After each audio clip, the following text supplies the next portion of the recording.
Welcome to the Skrull Spiel Crew. This is the podcast on Marvel's latest Disney Plus show from the Comic Crush. I'm Paul, your host, and in a moment I'm going to be joined by everyone's favourite Shield agent, Liz.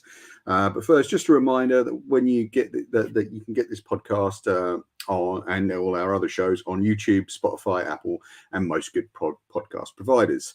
If you want even more on comics, movies, and TV, head over to thecomiccrush.com where you'll find reviews, trailers, essays, and more. Remember that you can support us by subscribing to our Patreon or buying comics from our web shop. On the episode tonight, we're going to be discussing episodes 2 and 3 of Secret Invasion. There will be spoilers, so make sure you've tuned into those before tuning into us. So let's get Liz on. Hello. Hello. How you doing? Yeah, doing well. Excited to shapeshift into another episode. Brilliant. You should have done the intro, you see. It's good to see you, Liz. I trust you've been keeping up on the show and, of course, been reading plenty of comics this week. Of course. Yeah. If we've got some time at the end of the show, we'll get into whatever you've been enjoying. So we're just going to come back every few episodes, I think, for this. We're not going to do the weekly shows at the moment, but we will try and come back for the finale as well. So we're just doing episodes 2 and 3. If you want to see our podcast on episode 1, that was with our Flash podcast, which was a couple of weeks back. You can get that now. I'll drop the link in the description, but it is there with all the other videos. I don't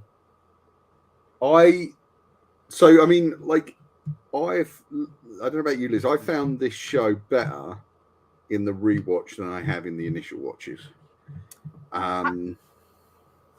which I wasn't expecting.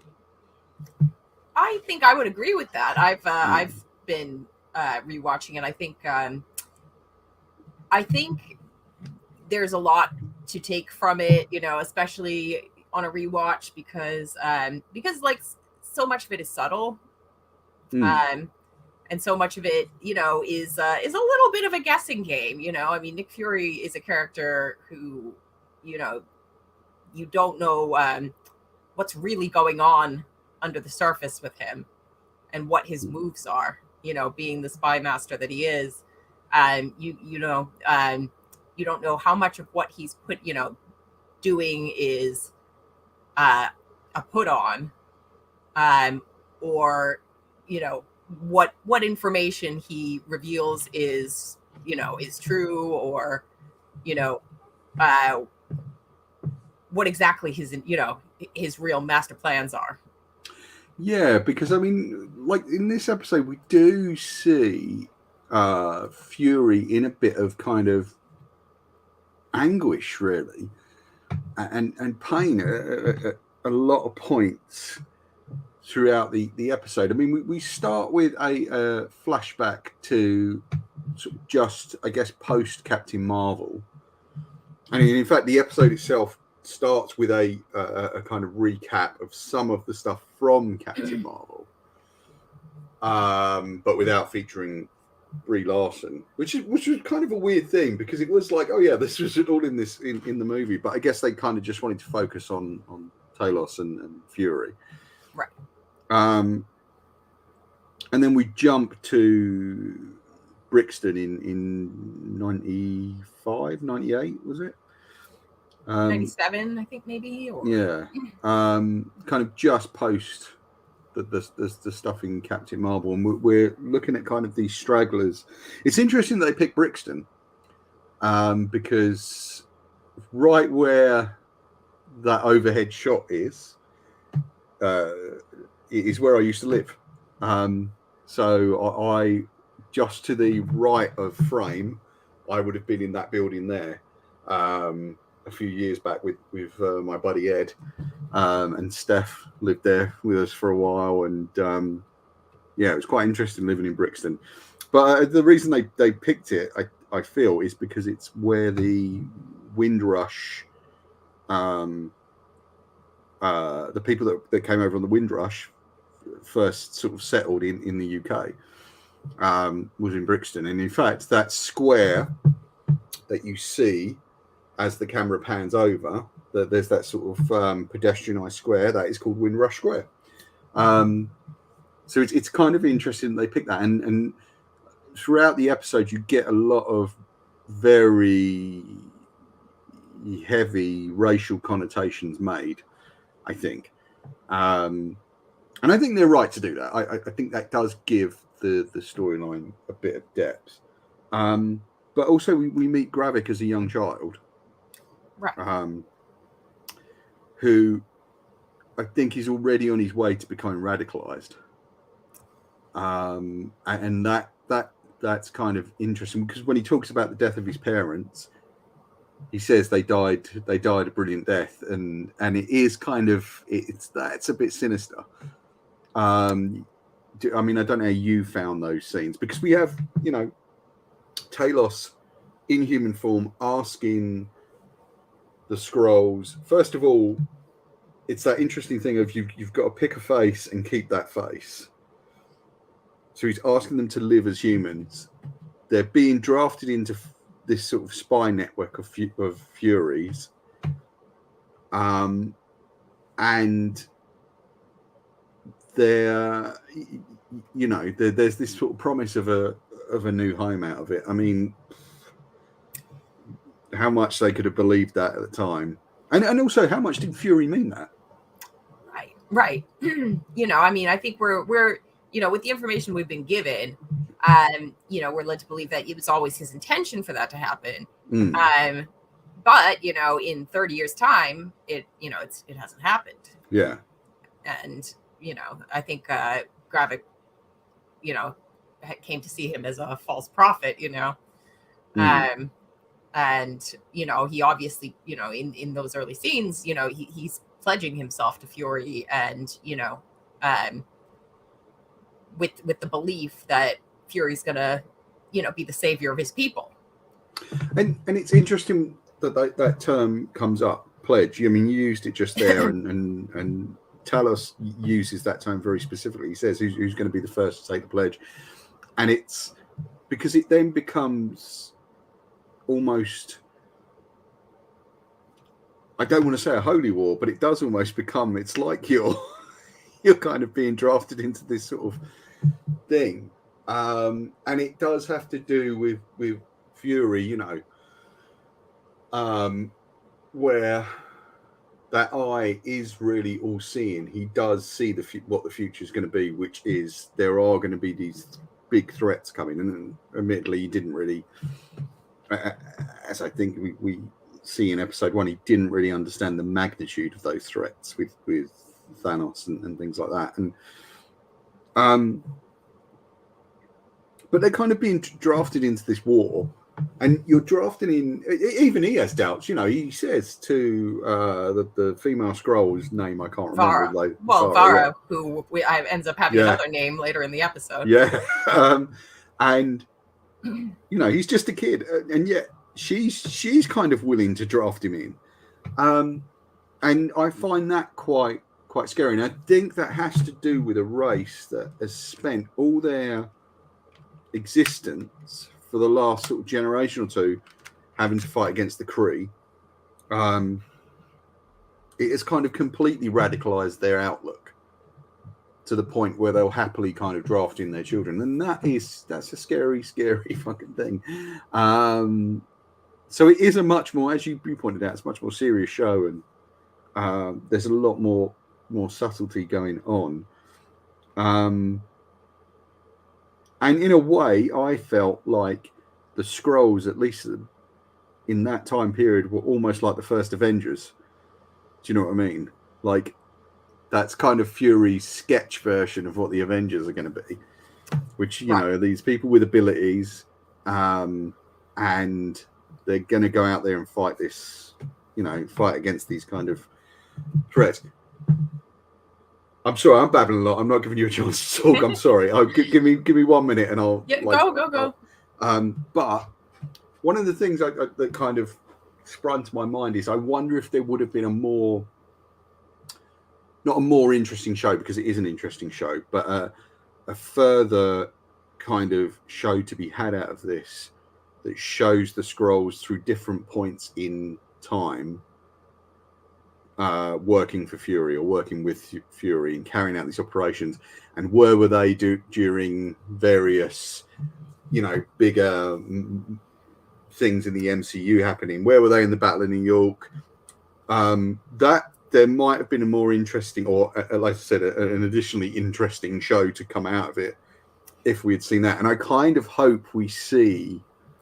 I think there's definitely still time for that, but I think I don't know that it needs to be spelled out. I think I don't know that you need to show that. I feel like we now know that, and the fact that they can act in secret with different faces. I mean, I think you can get a picture of that in your mind. That of course, like Fury, would have been up to all this secret war stuff, which is so in keeping with his character, and one would imagine he probably kept all this from the Avengers and possibly from Shield, and it could have been really his own operation, and you can imagine what that would entail, so you can with the information we have now, it's like, okay, so probably Battle of New York, he had a bunch of Skrull agents doing things, I don't know that you need to see it. I kind of like when you can just infer it and imagine that. It's interesting you say that, because I know you'd be the first one watching it. if they announce it tomorrow, you'd be like, oh, of course I would. But I kind of like that. It's just like, well, okay, now it's like, okay, this is something we didn't know about Fury, which is of course like that's he's a guy who you imagine has all kinds of secrets. As Tony said in is it Avengers, his secrets have secrets, and right yeah. But I liked that scene, and again, it's a scene I liked and got a lot more out of the second time around than I did the first. And I think it's then followed up by the train journey through out of Moscow to Poland, and that has a huge revelation in it. Which was a major one. Now, one thing I didn't really get is you have Fury telling that story about his grandmother and the train journeys they used to take so they could go to church, and but how those stories, like the story in Captain America Winter Soldier, could be false. They could be just things he uses to... Of course. That's the great thing about him. It's like, well, maybe this is true. It sounds quite genuine, but maybe it's something that he just made up, to make his point. Yeah. Make his point. I'm not sure how to quite take that as a viewer, really. But like this admission that there are 1 million Skrulls now living on Earth, I thought was great. Yeah. I mean, that, so it's basically, all of Fury's actions are now coming back to haunt him. In a situation that he thought he had under control has been long out of his control, without his knowing it. Yeah, and my understanding was that the Skrulls were all on the space station with him. But I guess that's now, we've seen that's not the case. But that kind of opens the door to some really interesting implications, which is, so, does Talos know where all these people are, where all these Skrulls are? Doubtful. I mean, I don't think he can keep track of 1 million Skrulls. So basically they just, and especially, they're not the ones who, came to, be part of Fury's secret spy network. They, they're regular citizens, And also then, how many of those have been radicalized into Gravik's army? New Skrullos, yeah, exactly. That kind of opens up a really interesting arena for me, anyway. just where these people are. And then, of course, there is another thing that opens up, going back to the Secret Invasion comic book, which is how many of those could be posing as characters we know. Well, exactly. We've already seen that at least one of them was posing as Everett Ross. We don't know, is Ross one of those sort of people in the shells in the pods on Gravik's base? You would think that he would have to be, if the Skrull who was posing as him managed to take his form and his memories and be able to impersonate him so well. Don't go on, sorry. So we have to wonder who else. Okay, so if the Skrulls have been on Earth for 30 years and able to impersonate different sort of high-ranking officials, we've got the UK Prime Minister being impersonated by a Skrull. We've got all of these people in real positions of power are being impersonated by Skrulls. Why not characters we've already met? Yeah, absolutely. So the big rumor going around at the moment is that Rhodey is a Skrull. Right, exactly. Why not Rhodey? Some of the actions he took in this episode, they're in keeping with Rhodey's character, but it's also, if he was, a Skrull impersonating Rhodey, he would want to destabilize Nick Fury's power as much as he could. Yeah, because as you say, it is in keeping with Rhodey, because he was pro superhero registration, as I recall from Civil War. So he has been, or could be seen as, a tool of the government, if you like. And of course, he has served in the military for a long period. It's interesting to see him have to kind of play the politician a little bit in this episode. And because that's a role that I didn't know he was in. I guess it only kind of just got revealed in this series. And apparently this series will lead directly into Armor Wars. I don't know how that's going to happen, but that will be happening apparently. But there is that confrontation between him and Fury, which I think is loaded with double meaning and kind of all kinds of good meaty stuff. Not least sort of race and position and power and what you do with that. And I thought that was great. In fact, that quite possibly was probably my favorite scene in this episode. Yeah, it was a fantastic scene, and watching those two interact and sort of compare notes and thoughts, was really interesting, and the shift of power between them. Yeah. Because Fury's always been like the top of the food chain, and now isn't. He's constantly being told really that he's past it, and I think you see that on his body and on his face. And I don't know how much of that is acting, because as I think you pointed out in episode 1, Samuel Jackson is in his 70s now. He is, but also I think it would be to Fury's advantage to let people think that he was physically broken and just old and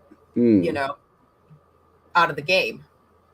Well, I mean, you do see him when he's alone on the bench, really exhausted, and also emotionally overcome, which I think is an interesting position for Fury to be in, because it's not a position you often see him in. Is where he's emotionally overcome. He's usually able to detach his emotions from what he's doing.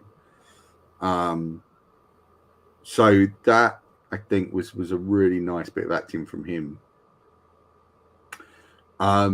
I mean, speaking of good acting, Kingsley Benadir in the scene with the Skrull Council was fantastic. Yep. Just an absolutely magnetic actor, I find, and I didn't really get that in episode 1.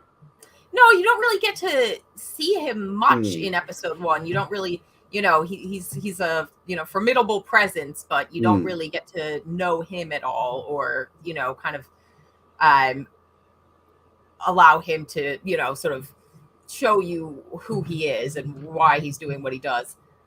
You know, whereas in this, you know, these 2 episodes, I feel like you get a much clearer picture of what his, you know, whole mission statement is, and what, you know, where it's coming from.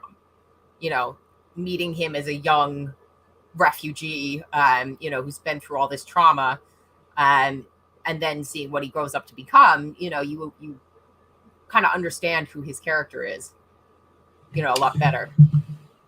Yeah. I like, it's interesting to see how he's playing this, because I couldn't quite place his accent in the first episode, but now he's definitely playing as Liverpudlian.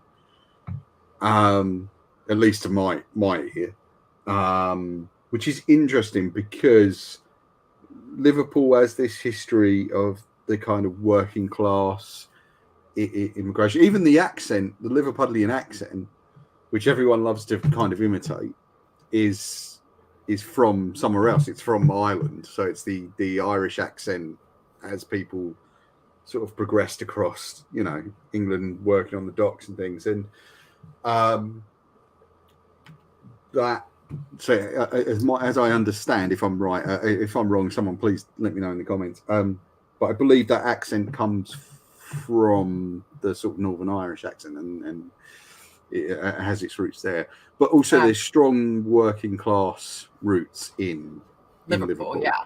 I wonder also if it could be like, you know, just a tiny nod to there's Paul Cornell story, like a Captain Britain book, which has a like one of the characters is a Skrull who impersonates whose chosen form is that of John Lennon.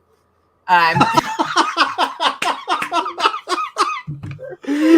so he just, yeah, that's it. I love it. It's great. It's great. Oh wow, what was that in? Do you remember? It's like a Captain Britain and M13 story from like the mid 2000s, I think. Right. Okay. That's amazing. Yeah. That's absolutely amazing. It could be, yeah. Yeah. Maybe it's you know, could not be, but it's also like, oh, could that be a little nod? I don't know. I wish so. Kingsley Benedict came into Gosh before this show, like last year, basically, I think, or even the year before. So it had been announced that he was going to be in it, and he came in looking for Secret Invasion comics, which I didn't get to meet him. I kind of wish I had, because I think I would have been full of questions. I probably would have got sacked for bothering someone. But he. Like it would have been interesting to see where, as you say, where he's taking stuff from. Right. You know, there aren't many Liverpudlian comic characters apart from the obviously the most famous one is Constantine. But yeah, it's an interesting accent, and I like what he does with it. I like how he uses it. I don't think it's his real accent, because I think he's from, just sort of briefly looking out there, I think he's from London. But I like the kind of guttural nature of it, and how he kind of uses that to his power. You know, it's and it says something about, you know, working class people ascending to these positions of power, because as we see in this, he becomes the sort of Skrull general, right, which was Talos's position at one stage or another. And that is quite a frightening moment, because I think it's kind of, you know, they're giving him way too much power, and he, of course, is going to abuse it. Well, yeah, and not all of the council members want to give him that power, but they're, you know, one of them flat out refuses, and she walks away, and there's a tense moment where it seems like, you know, she might not walk away, but he lets her leave. I'm surprised he did. Because I wonder if he knows that she's kind of reporting for Talos. Do you think it's kind of like reporting to Talos? I don't know. Yeah, sure. Because you see her afterwards. call Talos and say, like, they just made him general. And, you know. Well, maybe he wants Talos to know. Yeah. I can't remember. It was last week's episode, so I forgot that detail. But there is like a male council member who they kind of bully into, raising his hand and, supporting Garvey becoming general. And it's interesting to have one of them be this sort of Trumpian kind of I don't think he's the president. Well, he definitely isn't the president because Dermot Mulroney is the president, but he's kind of this Trumpian senator stirring up, because you literally see him in the episode. First, he calls the attack on Russia a false flag operation, which is exactly what it is. He tells the truth for all intents and purposes. But then later in the episode, you see him, it's all out war, go and, load up your shotguns, do this, do that. And that's kind of an interesting thing to take both sides of the argument at once. And that I quite liked. I guess, though, it becomes a very easy thing to keep going after or to keep doing the Trumpian right-wing figures. But I guess that's because they're still there and they're still present and they're still... very much part of our culture, sadly. But yeah, just I found it kind of really fascinating. I was surprised at the length of the episode as well. Like, they're packing so much in, because we get the torture scene of Brogan as well, who was captured at the end of, or the beginning of this episode, post the Moscow attack. We have Olivia Colman's Sonia coming back and torturing him, and she's quite a formidable character. Yeah. She reminds me of Imelda Staunton's character in Harry Potter, the sort of ostensibly school marmish, right? Tea and biscuits, nice lady, but actually underneath all that, there's this horrible kind of viciousness. How do you feel about her? What's your kind of take on that? I think she's she's quite sinister, but also on the surface, like this the very, very sort of British pleasantries, politeness, and sort of all kind of as you say, tea and biscuits, but with a razor blade in her hand, she is actually I figure I'll mention it. Yeah, please. It's her last name Falsworth is actually like a nod to the character of Union Jack. Okay. Yeah, that character. I think his name was Richard Falsworth. Right. So she is a character that was invented for the show, but I feel like they're nodding to that and like a family history perhaps of kind of involvement with the superheroic side of secret government operations. Because I don't think we've seen any real Brit superheroes yet from... No, but we have to kind of infer that they've existed. The same way that Hey, I mean, I wonder if we'll get the beginnings of MI13 in this, and or M13, whatever it's called. I can't remember I've never actually read those comics, sadly, but I'm kind of very loosely familiar with them. But I wonder if we'll get the beginnings of that. I mean, as with all Marvel stuff, it's not just the thing you're watching; it's the thing that's coming next, or what's going to happen 4 shows or 4 movies down the line. And they can plant seeds of things, whether they ever use them again or not. But they're just putting the seeds in so that, okay, if we wanted to someday do a Captain Britain at M13 show, it's already been referenced here. I mean, I could potentially see them doing, if they weren't already doing Secret Wars, I could potentially see them doing Secret War with the Skrulls. You know, the Bendis. I can't remember who the artist was on it, but it was the thing where Fury declares supervillains basically as terrorists and sends Peter Parker, Wolverine, Black Widow, the Punisher to Latveria to sort of carry out this.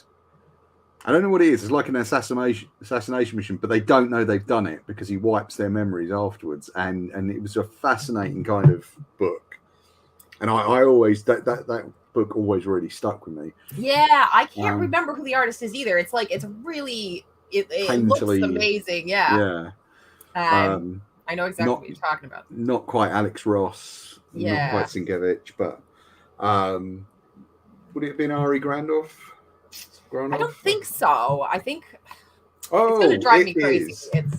It's not Delotto, and is it Simone Bianchi? No, it's not.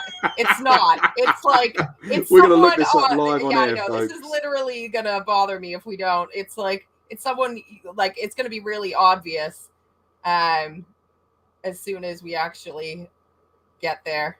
Liz. So it's a shame we didn't bet money on that. Is it Gabriel Delotto? It is Delotto, yeah. Really? Oh, wow. Okay, fine. I take it all back. But yeah, that would have been a fascinating thing to do with the Skrulls. But yeah, I think there's a lot sort of jammed into this episode, almost too much. Almost too much. I kind of wish they had pushed the torture sequence and the rescue of Brogan to the beginning of the next episode, because it kind of felt almost a bit too rammed. And I think since the episode had been so Fury centric, to kind of stay with that and kind of move on to the other big reveal of the episode, which is that Fury's been married all this time. That's quite a big reveal, you know. I mean, although I don't know that I felt the episode was like overstuffed with anything. I actually found episode 2 to be like a big pickup from episode 1. I enjoyed episode 1, but I felt like episode 2 is where things start really cooking, which follows through right into episode 3 for me. But I thought that cliffhanger was really terrific. It's like genuinely surprising, because we've actually heard Fury mention a wife before. Right. Well, when was that? In Captain America: Winter Soldier, when Steve comes in and finds Fury sitting in his apartment, he says, "Oh, my wife kicked me out," and you're kind of led to believe that, like, you know, that's just something he would say, you know, like, okay, well, you know, you don't know what exactly, you know, whether he's just being Fury and being evasive, or whether, you know, whether that's actually true, but he does say it. And at that point, you know, that was in 2014.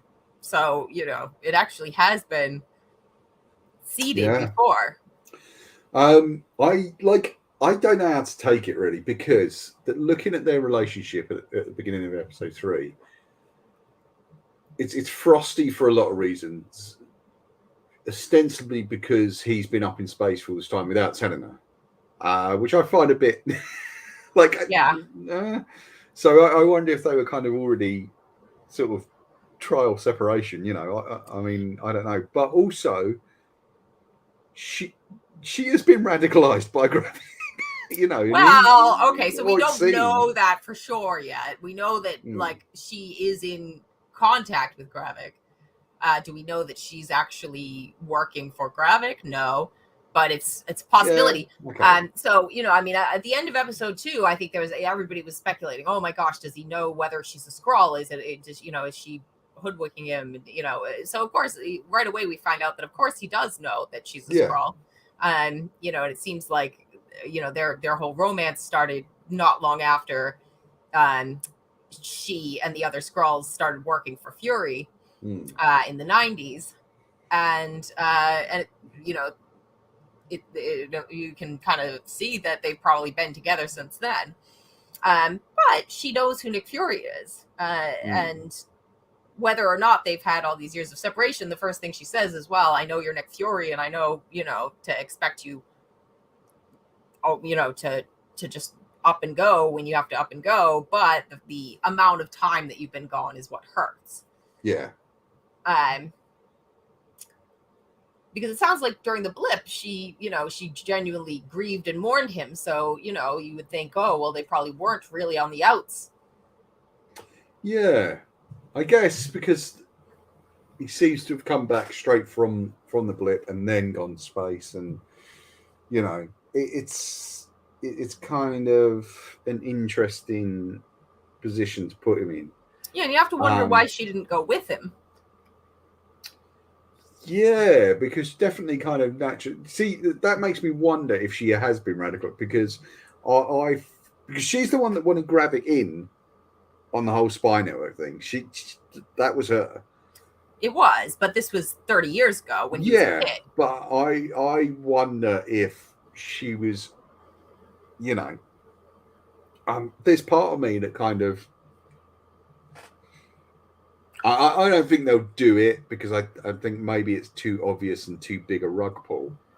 But I wonder if they're going to reveal that actually she's kind of behind it all. Because of the close relationship with Gravik. I wonder if there's going to be a reveal that actually she's kind of pulling the strings on the whole thing. Which would really upend Fury's life. I think there's a possibility that we're going to see Fury die in this, and that the Marvels, I would not disagree. The Marvels is going to be set before. That's possible. Yeah, that's definitely possible. Sam, as you said, Sam Jackson's getting old. He's in his 70s. This might be the last, story he wants to tell and go out on a high. Yeah, and I imagine there's other things he wants to do as an actor. Although this has been really good to him and good for him, I imagine there's a lot of other things he wants to do as an actor. Well, I mean, I would say that actually, as Nick Fury, he hasn't had like a, tremendous amount of commitment to it since Winter Soldier. Yeah, I mean, it hasn't demanded his presence, much beyond, kind of cameos and which Captain Marvel as well. Yeah, obviously, but I just think that they are long commitments. They are sort of 9 or 10 or 12 picture deals, and as you say, some of those might just be 5 minutes here and there. Have you seen there was a clip I've only just seen recently that I'm sure is kind of done the rounds, but of Iron Man, the original Iron Man film, because that's kind of 15 years old this year, I believe. The original Iron Man film, and they filmed a alternate version of his moment with Tony Stark at the end of Iron Man. Really? Yeah, which is no, I haven't seen this. You've been noisy. No. So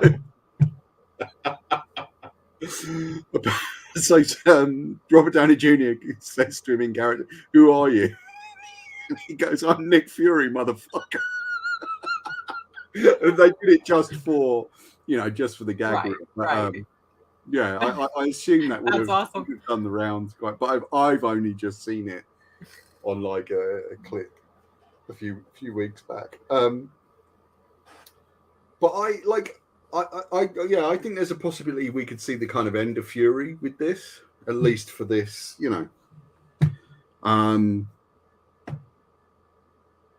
I certainly think they're going to kill off Telos. Really? Yeah, I think they're going to kill him off. What makes you think that particularly? I've just got this feeling he's going to be. There's got to be a major loss somewhere along the line. Well, I mean, we've had one already. But as you said, have we? Although we've gone through the whole funeral. Right. Juliet Stevenson as well in episode 2. Like I was really surprised to see her. I thought they were going to reveal that Maria Hill was part British or something, but no, it's Juliet Stevenson doing an American accent. So I don't know. You might be onto a wrong in there, Liz. Well, I mean, who knows? Who knows? Yeah, Which would be a shame, because that Maria Hill was a character I'd like to see kind of take over Fury's. You're right, exactly. Take the mantle from Fury.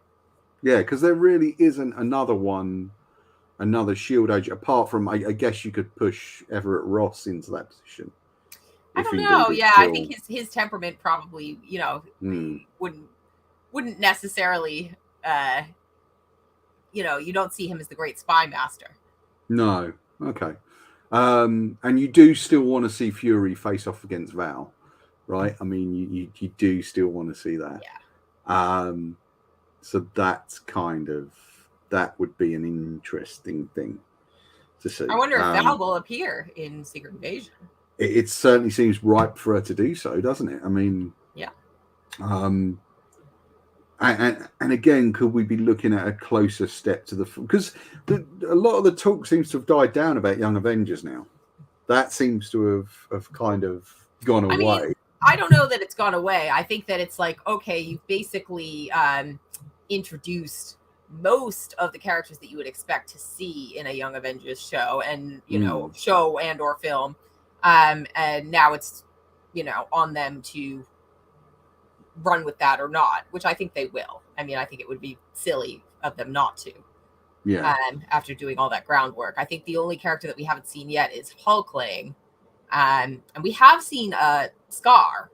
Yeah. So I don't know if they're intending to, sort of morph the two characters, or if we're still waiting on Hulkling to appear. Hulkling, I mean, theoretically, this wouldn't be a bad place to introduce him, except that the tone of the show, I feel, is not quite right for it because of his, sort of Kree Skrull origins. Okay, that's interesting.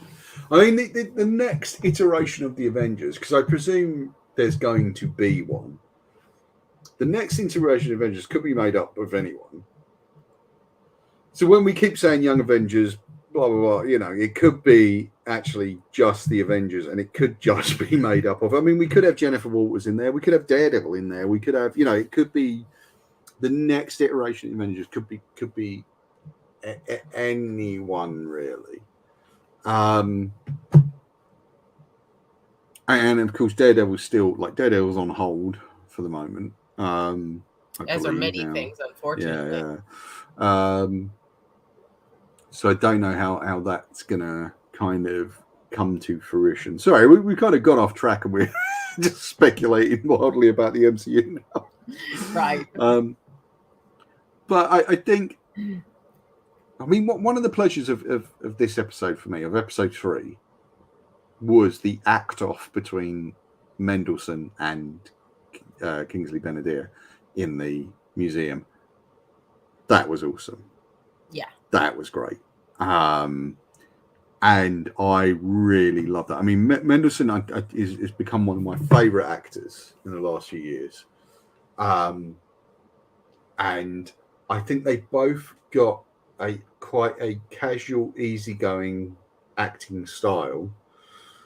But I think the difference with Kingsley Benadir is he knows he is still quite tightly wound as the character. I don't think he's like that as a person. I'm not sure, but I like he feels a bit more coiled. I think that's definitely in character. Yeah.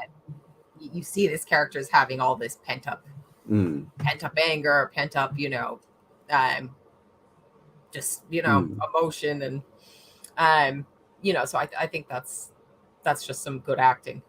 Yeah, I mean, I would like to see, looking at, because you've got Australian, Ben Mendelsohn, and you've had various characters from all over the place.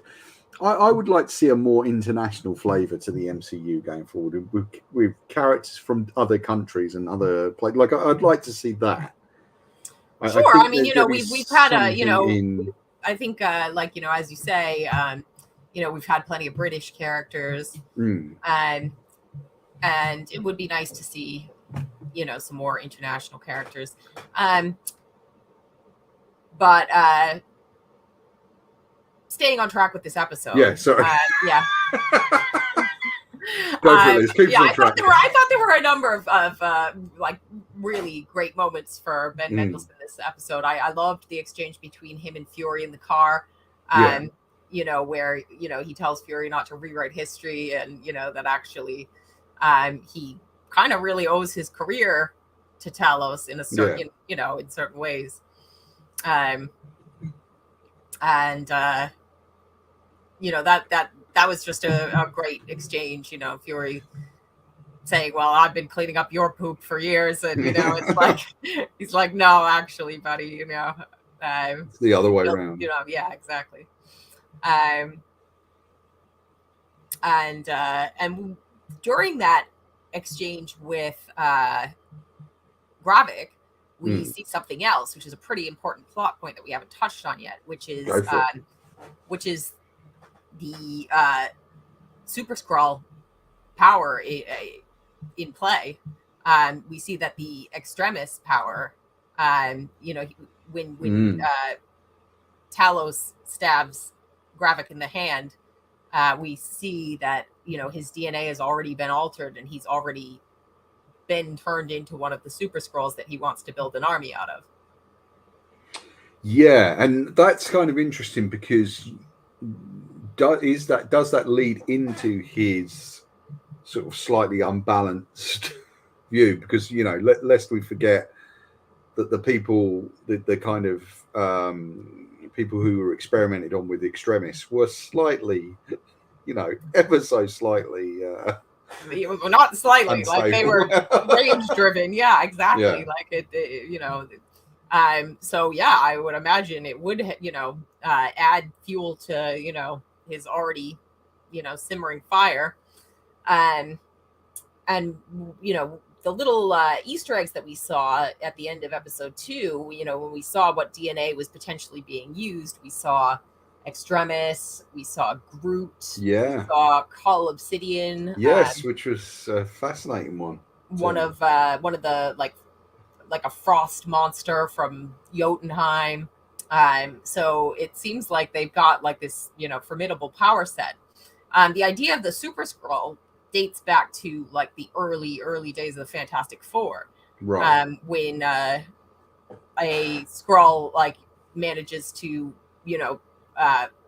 take the powers of each member of the Fantastic Four, and becomes a Super Skrull, a powered Super Skrull versus a regular Skrull, which don't have any superpowers beyond like enhanced strength and so what Gravik wants to do is now use this, this is the big secret operation going on within his camp is the DNA manipulation to turn, his followers into an army of Super Skrulls. And that's the information that, Sonya Fallsworth managed to kind of drag out of Brogan, in the torture scene in episode 2. It's interesting to see them take an idea that is, I mean, inherently comics, the stuff in comics is, for want of a better word, quite silly anyway. But we all buy into it gladly and willingly. But it's interesting for them to take quite a silly sort of Silver Agey idea and bring that forward. And it's even, Gravik even says Super Skrulls, like it's just like, right, like he's selling cars. And I liked that touch. I didn't know much about Super Skrulls until that sort of information you just gave us there. So thank you for that. I think it'll be curious to see where they go with that and what they're gonna kind of combat it with. I mean, we also see that Gravik figures out that Gaia is kind of you see that the whole operation was basically designed for him to flush out who the mole in his group was. Yeah, and I don't know why Talos didn't just pull Gaia out at the museum, because she has that contact with him. He knows it's her. He gets the burner phone from her. I don't know why he didn't just kind of pull her out then, especially given his exchange with Gravik. Right. Because that also says to me that he is willing to sacrifice his children in the same way that Farah was, and like that there is, again, there's quite a scary, sinister thing there. So he is still a general in a lot of ways. Like, he hasn't stopped. So that idea I find quite kind of. So do you think Guy is really dead? I don't think so. No, I don't think so. I think Emilia Clarke has quite a sort of dedicated, almost culty following, thanks to Game of Thrones, and I don't think that they would waste that 3 episodes into the show. Yeah, I think she's coming back. Right, I feel that way too. I wonder if there'll be a thing where she exposes herself to the sort of Super Skrull experiments, and survives that way. But yeah, I don't know what's going to happen with Gaia. Yep, and I also don't know what's going to happen with Priscilla, which is the human name of Mrs. Fiore. Yes, because we sort of, we're very much left guessing which side she's on. Yeah. Where do you fall on this? Where do you think she's gonna? I think that, if you said, as you said earlier, where, oh, what if the great rug pull is that she's been behind it all along? I don't think they're going to do that, because it would make Nick Fury the worst spy on Earth.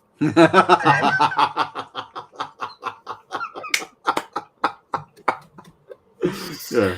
So I don't know. I think that, maybe she's playing both sides, but I think ultimately she's gonna be on the side of Fury. That's my, my guess, because I'm just guessing.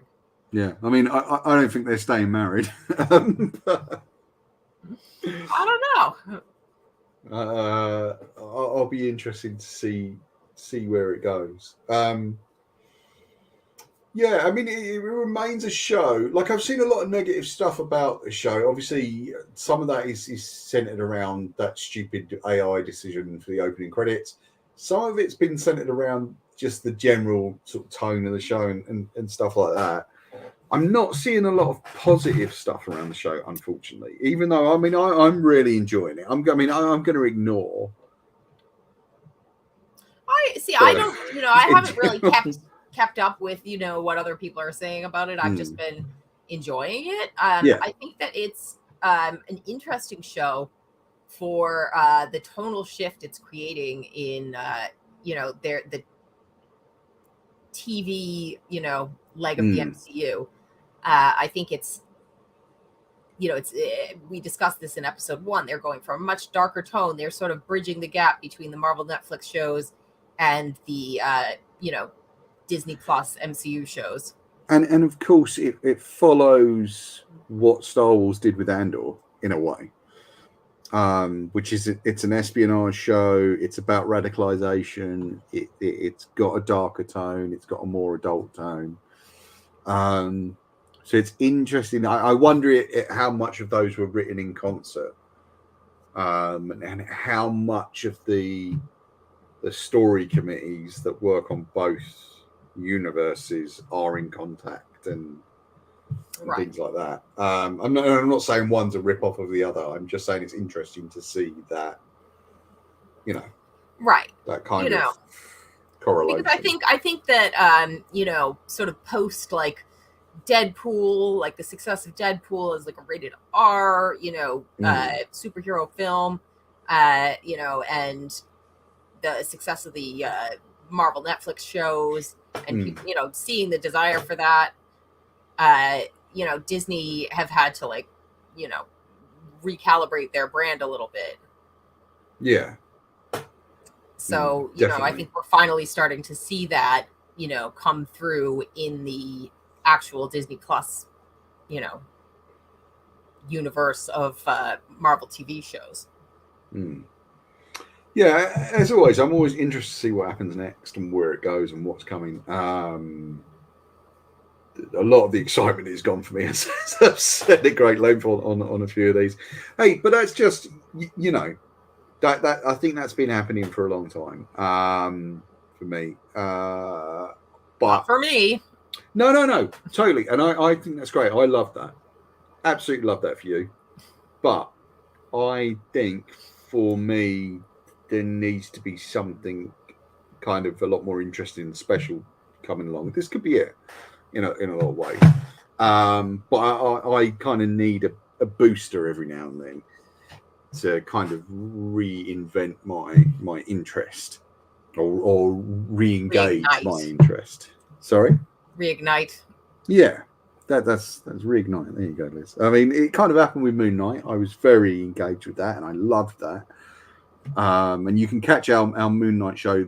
That's all on the website and on this thing, YouTube. Now you can take a look at that, guys. We had a lot of fun doing that show, and we had some great guests come on and talk to us. Erica Schultz came on, Declan Shelby came on, Jed McKay came on, and they kind of talked to us about their experience with Moon Knight and their work and stuff. So you should definitely take a look at that. And I had a lot of fun with that show. But yeah, I don't know what it is lately. I think it is just a general fatigue of superhero stuff. I think it's kind of become a bit wallpapery now. Oh my God, Paul, is this how we're ending the show? No. I'm just, Liz, you know, part of doing these shows is always working out how I feel about a thing. I'm working my way through it as an organic thing. But I am enjoying this. I am enjoying the show, and I am having fun with it. And I hope that the 4, 5, and 6 are going to be kind of. I feel like it's been picking up steam as it goes for me. Like I feel like it's each episode, I'm getting a little more excited. Yeah. And then what's next after this? Do you know? Like, is it? It could be Armor Wars, but it's more likely to be. I think Loki season 2 is right. Is the next series. I'm pretty sure. The Echo TV series, I guess, has been filmed. Yes, but I don't know whether or not there's going to be post-writer strike stuff holding that back. So I don't know. A lot of it's up in the air. The Marvels, I think, are next. Okay. So that I'm excited for. And it looks like that's going to have a little bit of crossover here. With what we're watching now. It's got Captain Marvel, and I'm definitely interested in that. Do you know, I haven't even watched the trailers for that yet. I know there's been at least one trailer out, and I've not seen it. Have you seen it? Yeah, I have seen the right. And it looks good? It looks good. It looks really good. I'm excited about the return of Kamala Khan. Yeah. And you of course have the theory about why she's been killed off in the Marvel comics. I think it's I think it's very evident what they're doing. Okay. Do you want to share that with the? I mean, I think that that anybody who kind of follows this stuff, it shouldn't come as a surprise. So spoilers in case you haven't read Amazing Spider-Man issue 26 in the current run, but that issue features the death of Kamala Khan. So as of right now, in the